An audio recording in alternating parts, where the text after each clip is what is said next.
Your baby is premature if he or she was born before 37 weeks of pregnancy. That means their development inside the womb is likely to be incomplete, making them more prone to certain problems once they're born. Their lungs, for example, aren't fully mature, so they can be vulnerable to breathing difficulties and something called respiratory distress syndrome. This can be minimized if you, the mother, have a special steroid injection before your birth to help mature your baby's lungs. Also, a premature baby is more likely to be jaundiced, that is, their skin and the whites of their eyes will be a yellowish-brown colour at first because their liver struggles to break down red blood cells and some of the pigment accumulates in their body. An infrared lamp can be used on their skin with their eyes covered to counter this. They're also less able to fight to regulate their own temperature and fight infection, which is why, for premature babies, especially breast milk, whether given through breastfeeding or through expressed breast milk, can be especially beneficial. For these reasons, as well as your premature baby being just more generally fragile and dependent, your baby may well be nursed in a special care baby unit and placed in a protective incubator so that he or she gets all the extra attention and any medical treatment they need.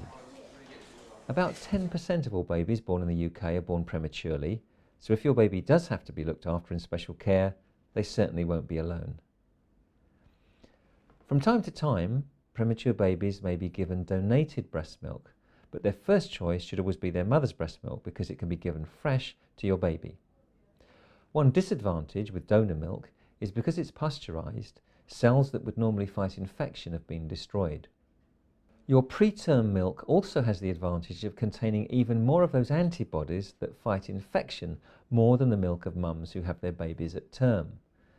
So for these reasons, it's particularly good for the special nutritional requirements of your premature baby as it's richer in certain essential nutrients.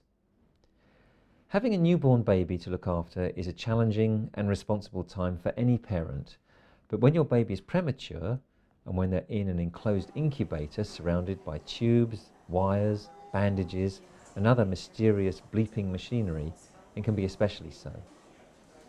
Your instinct may be to want to hold them, to cuddle them, to kiss them and start breastfeeding and to have them sleep next to you. But the nurses and doctors know this and will allow you to do as much of that as you possibly can as soon as your baby's medical condition and individual circumstances allow it. Many units have rooms nearby where you can stay to begin with if your baby is very sick and if you have to travel a long way to get to the hospital every day. This can be really valuable. Don't be afraid to ask the staff about your baby's progress and what all the treatments are designed to do. Find out more from Bliss, the Premature Baby charity, at www.bliss.org.uk. Today, with modern treatment, the outlook for premature babies is so much better than it's ever been. Younger, sicker babies, some born as early as 24 weeks or less, will need longer in special care and have a more turbulent time. But your baby will be in good hands and receive the very best chance of coming home to be with you as soon as possible.